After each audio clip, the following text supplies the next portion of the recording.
Early on, there was a cluster of cases at the Chino copper mine, but otherwise, it seems like Grant County has really been spared a high number of cases of COVID-19. Now that things are opening back up again, are people hustling to get into restaurants and bars around town?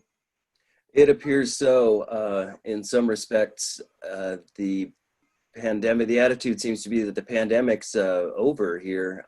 Downtown Silver City was quite crowded on Monday and has been through the week. Whether businesses see the number of customers that they are hoping for remains to be seen. However, folks are going back to work in those restaurants and small shops that are opening up. So there's definitely an attitude that things are about to get better.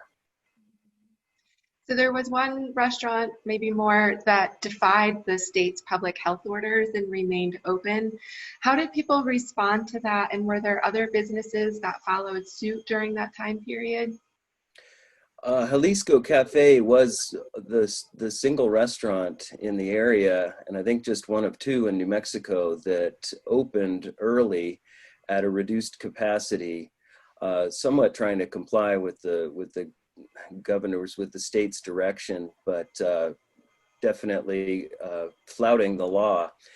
They remain open, and that caused quite a division in the community, particularly due to a sign that the business owner posted on the side of the cafe building that contained some, what some people said was racist and definitely denigrating language related to Asians and the governor. There was some civil disobedience in the community around that event. Cowboys for Trump, a group led by Otero County Commissioner Coy Griffin and containing some members from the area, in particular Cliff, did stage a march up Bullard Street after eating in the cafe. That group has gained national attention and made an appearance when it came to protesting the governor's orders. Other parts of the community were appalled by the language on the sign and also thought that this was putting everybody's lives at risk. The owner of Jalisco's Cafe, however, he really didn't see any problem with it. He thought they were being careful and that they weren't putting anybody's lives at risk. So Grant County is an interesting place for lots of reasons, but towns like Silver City really rely on tourists to support hotels, restaurants, the art galleries there. But some parts of Grant County are sometimes a little bit reluctant to see outsiders, even during pandemic times. How are people anticipating sort of the reopening of the county and tourists and people from outside the region or the state kind of coming back in for summer vacations and trips and things like that? That's also a mixed bag. There are portions of the community that, of course, just rely on those tourist dollars, whether it's small businesses, restaurants, outfitters, you name it.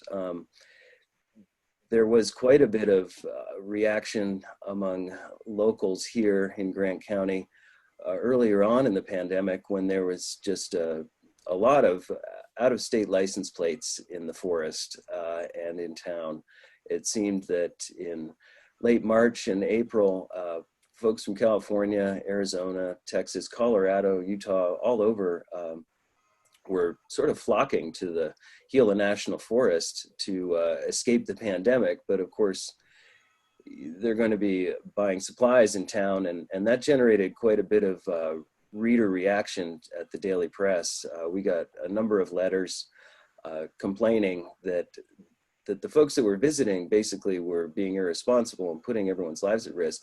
And then on the other hand, this summer is going to be a much different summer if people don't visit Silver City. So we're really relying on that here. And at the same time, as New Mexicans, I think we're all a little bit more on edge about the pandemic than maybe our neighboring states are. Well, thank you so much for all of your coverage of COVID-19 in the community and all the other issues you cover. Be safe, and thanks for joining us. Thanks, Laura.